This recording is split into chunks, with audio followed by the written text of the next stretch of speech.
China spotted Japanese spy planes near Taiwan. Taiwan fired HIMARS rockets toward China's coastline for the first time from operational positions.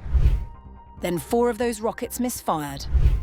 Taiwan's message to Beijing was meant to be, "We can reach you." The misfires sent a different message entirely. Readiness is one thing, reality is another.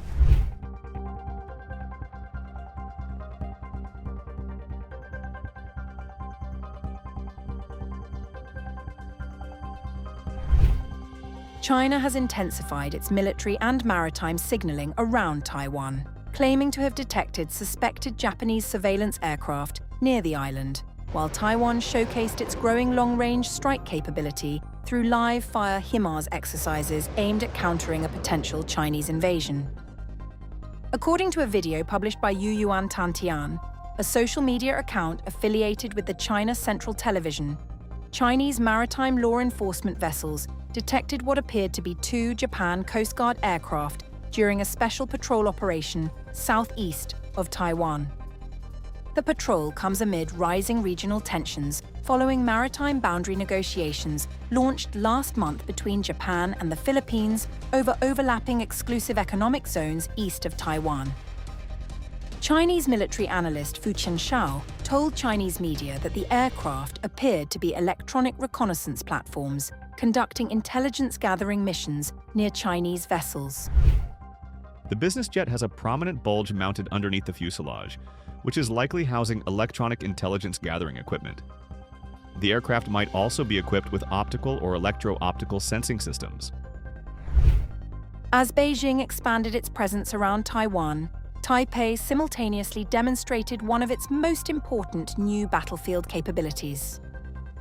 On June 10th, Taiwan's military conducted live fire drills using its US-supplied HIMARS rocket systems along the island's western coastline, a region widely viewed as the most likely landing zone for any future Chinese amphibious assault.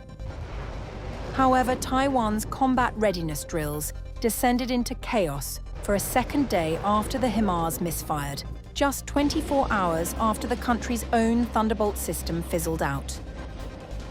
According to reports, 36 M28 short-range training rounds were meant to fire, but 4 rockets failed.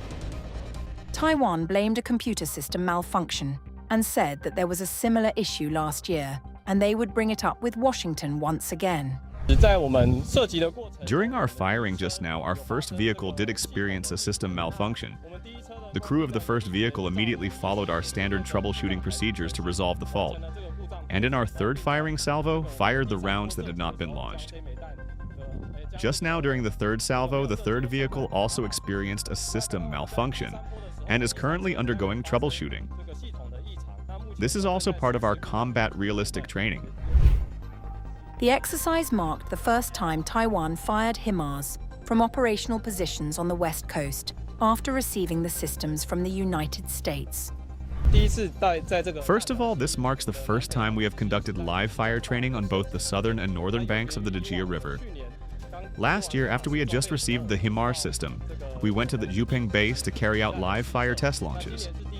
This year, for the first time, we received orders to rapidly mobilize to the positions and conduct live fire training from the north and south banks of the Dajia River. The officials and soldiers also adhered to the instructions provided by our trainers during routine training, as well as standard operating procedures to complete and carry out the various training tasks involved in the exercise.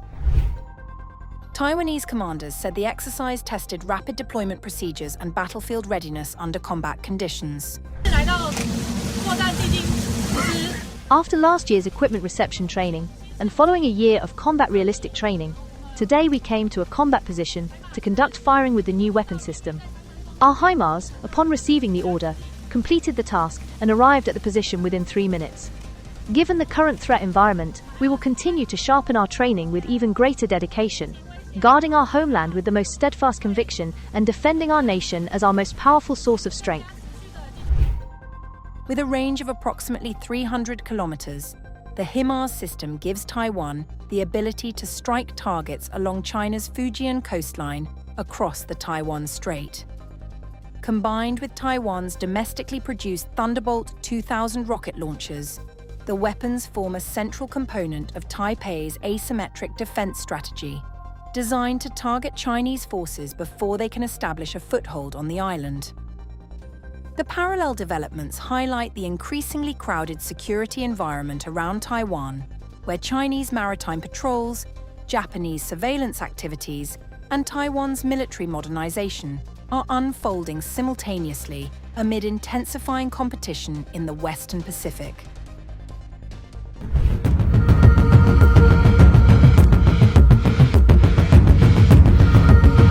Taiwan's military has carried out a major coastal defense exercise simulating the destruction of an invading Chinese force using rockets, artillery, and anti-tank weapons to repel a mock amphibious assault. The exercise took place on June 9th along Taiwan's western coastline, the area most widely viewed as the likely landing zone for any future Chinese invasion attempt. The drills were conducted simultaneously from 8 separate positions across a 20-kilometer stretch of coastline around the city of Taichung in central Taiwan. Artillery Commander Ong Yi-ming said the exercise was designed to move away from routine military demonstrations and place soldiers under more realistic operational pressure. What is different about this training compared with the past is that we are no longer conducting heavy artillery firing in a fixed, routine formation as before. We spread our formation this time according to command. The timing for entering positions this time was based on realistic combat conditions. So I believe this training posed a considerable level of difficulty for our troops. The exercise involved a wide range of weapon systems, including Taiwan's domestically developed Thunderbolt 2000 rocket launchers, US-made Paladin self-propelled howitzers, anti-tank missiles, artillery batteries, and mortars. Military officials said the objective was to establish a defensive kill zone capable of stopping an amphibious landing force before it could gain a foothold on Taiwanese territory. The drill also marked the first operational live-fire deployment of the Thunderbolt 2000 rocket system in 7 years. Rocket Commander Liao Nengcheng said preparation timelines had been dramatically shortened compared with previous exercises. This is different from our usual training conditions. Our current training grounds are mostly hard terrain, so transitioning to a beach with soft sand presented a different challenge. As a result, when setting up the artillery, we had to add an extra base plate for soft ground, which increased the deployment time. Nevertheless, through our routine training and accumulated experience, we were able to successfully complete the setup and overcome the challenges posed by the weather and environmental conditions. China considers self-governed Taiwan to be part of its territory and has never ruled out the use of force to bring the island under Beijing's control. Chinese military aircraft and naval vessels continue to operate near Taiwan on an almost daily basis, maintaining constant military pressure on the island. Taiwan's government, however, rejects Beijing's sovereignty claims and insists that only the people of Taiwan can determine the island's future. The latest exercise forms part of Taiwan's broader effort to modernize its armed forces and improve combat readiness. Military planners have increasingly focused on making training exercises less predictable and more reflective of actual battlefield conditions. Unlike previous drills, troops were given significantly less preparation time before deploying to their positions. The exercises come amid growing concerns in Taipei over increased Chinese military activity.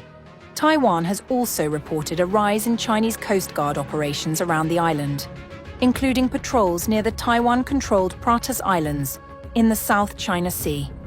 Taiwan's top China policymaker Chu Chui-cheng told Taiwan media outlet CNews in an interview, "The one trying to change the status quo is the Chinese Communist Party. We will use strength and sufficient deterrent capability to prevent the Chinese Communists from changing the status quo by force." As military pressure around Taiwan continues to intensify, the latest exercises underline Taipei's determination to strengthen its defenses. With less warning time, more mobile weapons, and increasingly realistic combat scenarios, Taiwan is preparing its forces for the possibility of a conflict it hopes never arrives.